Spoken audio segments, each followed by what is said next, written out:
हम क्या समझते हैं ये आईएएस हो गया, यार क्या ब्रिलियंट आदमी, क्या नॉलेज। अरे भाई किताब उसने रट ली, 3 घंटे में उसको याद आ गया। उस बेचारे दूसरे आदमी को उस 3 घंटे में स्लिप कर गया बेचारा, वो आता उसे भी था।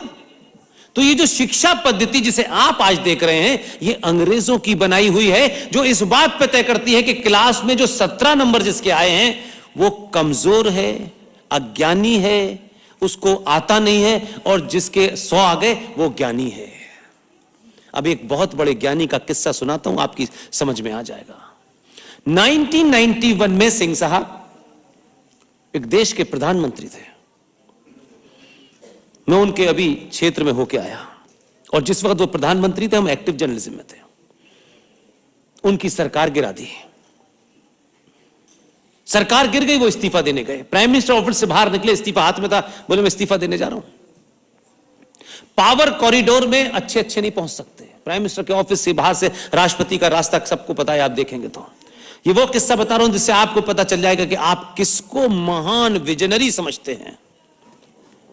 वो इस्तीफा देने जा रहे थे, इतने में एक आदमी चुपचाप कुर्सी पे बैठा था और वो भागा उनके पीछे और सर सर सर करता हुआ। हम सब उसके प्रत्यक्ष गवाह हैं, इसलिए सुनी हुई कहानी नहीं है।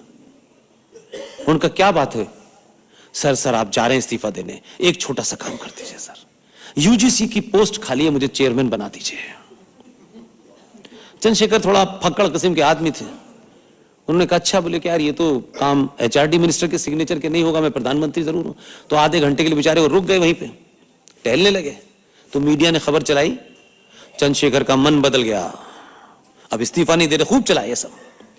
फिर वो उनको ढूंढा गया, फिरोजाबाद के एक एमपी थे, उनको ढूंढा गया, वो एचआरडी मिनिस्टर थे, उनको बुलाया, उन्होंने कहा यार इस पे साइन करो, इसको चेयरमैन बना दो ना यूजीसी का। उसने साइन कर दी, वो चेयरमैन बन गए। चंद्रशेखर चले गए, दुनिया चलती रही। वो ज्ञानी आदमी कौन था पता है? उस आदमी का नाम था मनमोहन सिंह।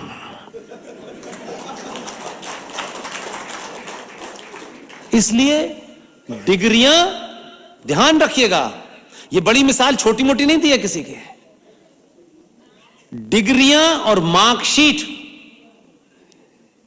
जब किसी समाज की चिंता का विषय बन जाएं और मार्कशीट से और डिग्री से लोग उसका समाज में कद नापने लगे, समझ लीजिए कि समाज सड़ गया है। किसी भी राष्ट्र की इतिहास पढ़ के देख लीजिएगा, पढ़े लिखे लोग अपना जीवन भर मार्कशीट बच जाए और उस मार्कशीट के माध्यम से नौकरी जो मिली है वो बची जाए। दुनिया में मार्कशीट ने कभी राष्ट्र नहीं बचाया है, जिसके पास मार्कशीट नहीं होती वही राष्ट्र को बचाता है। जिंदा मिसाल है। मैं मिसाल आपको अमेरिका की, ईरान तुरान की नहीं दे रहा हूं, ये आया है चाय लेके, इसके पास डिग्री नहीं है। आप कह सकते हैं कि पेट्रोल के दाम कम नहीं हुए, मैं कहता हूं भाड़ में चला गया पेट्रोल। पूरे सांस्कृतिक जो आपकी पहचान है कि उत्तराखंड का आदमी, तमिलनाडु का आदमी बाबा विश्वनाथ के पास जब जाए तो न उसे चलने में तकलीफ हो, न बैठने में तकलीफ हो, न पूजा करने में तकलीफ हो।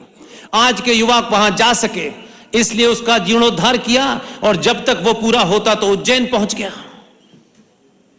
केदारनाथ आ गया। और आपको मैसेज दे रहा है, हर सनातनी को मैसेज दे रहा है। मैंने भारत के संविधान की शपथ ली है, प्रधानमंत्री के पद पर बैठा हूं। जब मुझे शपथ लेने के बाद इस बात की चिंता नहीं है कि मैं पशुपतिनाथ मंदिर में जाकर के 8 घंटे पूजा करूंगा, रुद्राक्ष मेरे गले में डले होंगे, मेरे सर के ऊपर बड़ा सा तिलक लगा होगा, अगर किसी को बुरा मानना है तो मान जाए। तो आप और मैं तो प्रधानमंत्री नहीं है, आपने शपथ नहीं ली, तो आप किस बात की चिंता में मरे जा रहे हैं? आपको कौन सा सेकुलरिज्म सूझा है? दाव पे तो उसकी पोस्ट लगेगी, लोग कहेंगे एक हिंदू राजा आ गया है, वो अपने आप को हिंदू राजा कहने में फक्र करता है। लेकिन आपको कोई कह दे अच्छा तुम हिंदू हो गए हो, नहीं नहीं सलमान भाई मैं गया नहीं था, वो उन्होंने लगा दिया, पंडित जी ने लगा दिया। अपोलोजिस्टिक इंफिनिटी कॉम्प्लेक्स का शिकार, ऐसा से कमतरी का शिकार है हिंदू। आप अगर फटा कपड़ा भी पहने हैं उस पर फक्र कीजिए, अगर मेरा बाप रिक्शा चलाता है तो मेरा बाप रहेगा, उसके रिक्शा चलाने से कोई फर्क नहीं पड़ता। मेरी मां बर्तन धोती है तो कोई फर्क नहीं पड़ता, वो मेरी मां ही रहेगी। आज के युवा बच्चों को मैं देखता हूं, आज के हमारे यहां समाज में हमारे बड़े जरा सा कुछ हो जाता है, नो नो नो नो यार वो ऐसा है कि उनको इस पे बिठाओ, अम्मी मां को मत बुलाओ ना यार, क्या इंट्रोडक्शन कराएंगे। भाई साहब, जिस समाज को अपनी मां पे शर्म आने लगे उसका मर जाना बेहतर है। जिस समाज में मां और बेटी रो रही हो, इज्जत बचाने के लिए भाग रही हो, उस समाज के सारे पुरुषों को आत्महत्या कर लेनी चाहिए। हम रूट पे नहीं जा रहे, हम पत्तियों पे पानी लगा रहे हैं। सनातन संस्कृति की जड़ है मां। जैसे बाप देश है, क्योंकि उसको नौकरी करनी है, बाहर जाना है, इस कानून से बंधा है, उस कानून से बंधा है, ये कर सकता है, वो कर सकता है। तो जो जिस कानून से बंधा होता है, ये देश जो है एक संविधान से बंधा है, संसद से बंधा है, जुडिशरी से बचा है, पुलिस से है, सेना से है, हर नियम कानून से बंधा है। उसे चलाने के लिए एक प्रधानमंत्री चाहिए, वो भी किसी कानून से बंधा है। इसलिए देश में और राष्ट्र में छोटा सा फर्क है। देश प्रधानमंत्री, संसद, कोर्ट, कचहरी, पुलिस, सेना चलाती है, राष्ट्र समाज चलाता है।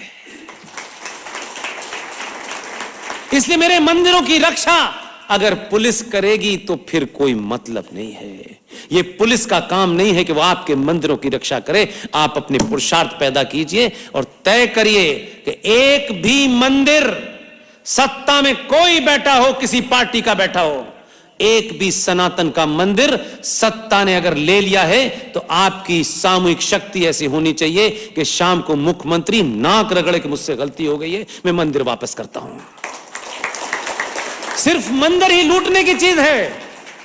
पशुपतिनाथ तिरुपति के अंदर 1300 करोड़ रुपया सरकार ले जाती है, उससे फ्लाईओवर बन रहे हैं, उससे सड़कें बन रही हैं। हम इतने ढकोसलेबाज हो गए हैं। हमारी नई पीढ़ी को सवाल पूछना चाहिए। मंदिर शक्ति के केंद्र हैं। मैं उन मंदिरों की बात नहीं कर रहा हूं जो कोई भी बना लेता है, बैठ जाता है कि इस पे कुछ आके चढ़ा दो और दुकान चल जाए पंडित जी की। सॉरी, मैं इसके खिलाफ हूं। हर मंदिर की एक शक्ति है और उस शक्ति के कारण लोग जाते हैं। इसीलिए केरल के अंदर 5 नहीं 6 मंदिर बने हैं जिन्हें शबरीमला की श्रृंखला में कहते हैं। मूर्खों को किसी ने बता दिया कि एक मंदिर के अंदर महिलाएं नहीं जा सकती, फला दिन नहीं जा सकती। ये काले कोट पहनने वाले मूर्खों को ये कह रहे हैं कि देखिए वहां जेंडर जस्टिस नहीं है। अगर किसी मंदिर के बारे में कोई ज्ञान देना है, सनातनी हिंदू परंपरा के बारे में कोई सवाल खड़ा करना है, उसमें सिर्फ मैं इस देश के शंकराचार्य का आखिरी शब्द मानूंगा, उसके अलावा किसी की नहीं मानूंगा। आप किसी भी संस्था की उसकी पवित्रता को बनाए नहीं आपने, इसलिए लोग आपको मार के चले जाते हैं। इसलिए दिल्ली में बैठने वाली एक विदेशी महिला के एक टेलीफोन पे तमिलनाडु की मुख्यमंत्री रात के 1 बजे, क्योंकि उस जगह के शंकराचार्य कन्वर्जन को रोक रहे थे, रात के 1 बजे एक 85 साल का हमारा शंकराचार्य, उसको हाथों से घसीट करके ले गई पुलिस, क्योंकि जयललिता के काले कारनामे इस औरत के पास थे और उसको मालूम था कि कैसे किया जाए। रात के 1 बजे एक शंकराचार्य को घसीट के ले गए लोग और उस पर आरोप लगाया कि इसने रेप किया है। इसके लिए निकले सड़क पे, आप नहीं निकले क्योंकि आपको लगा था हमसे क्या लेना देना, कश्मीर में कोई मर गया हमसे क्या लेना देना, बंगाल में मर गया हमसे क्या लेना देना। आप वेट कर रहे हैं कि मेरे घर में जिस दिन नंगा नाच मौत का होगा तब बोलूंगा, तब तक आप समाप्त हो चुके होंगे। आप किसी चीज पे नहीं बोलते हैं। पेट्रोल की कीमत आपकी जान लिए जा रही है। पता नहीं पेट्रोल पीना है क्या। इसी पेट्रोल के खेल का तमाशा देखिए, अपनी शक्ति को पहचानिए। नुपुर नाम की हमारी बहन, जिस दिन यह घटना घटी मैं आर.एस. सिंह साहब के साथ नहीं था, मैं जूनागढ़ में था, मेरे लगातार प्रोग्राम थे। 11:30 बजे आर.एस. सिंह साहब ने मुझे कॉल करके, उनको पता था क्योंकि डॉक्टर साहब को पता होता है मैं कहां जा रहा हूं, फोन करके बताया कि दिल्ली में यह घटना घट गई है पुष्पा। इससे से इतना ही मंच पे फासला था, मैंने जितनी जल्दी सुन सकता था सुना और उसके बाद मैंने वही कहा। नुपुर शर्मा के जो साथ नहीं वो देश का गद्दार है। नुपुर शर्मा हमारी बहन है, हमारी बेटी है। ये नुपुर शर्मा पे हमला नहीं है, सनातन की उस बेटी पे हमला है। उसके लिए कुछ भी करना पड़े करेंगे। कुछ दलालों का मुंह बंद है, क्योंकि आजकल वो मस्जिद के अंदर पूछ रहे हैं कि हमें हर मस्जिद के अंदर क्यों शिवलिंग ढूंढना है, हमें हर मंदिर में शिवलिंग ढूंढना है जहां मेरे पुरखों का शिवलिंग है। जिनकी दुकान बंद होती हो जाए, हम तुम्हारे दरवाजे पे नहीं आएंगे। ये टिकट मांगने और टिकट बेचने और दिलवाने के लालच में तुमने इस समाज को नपुंसक बना दिया है।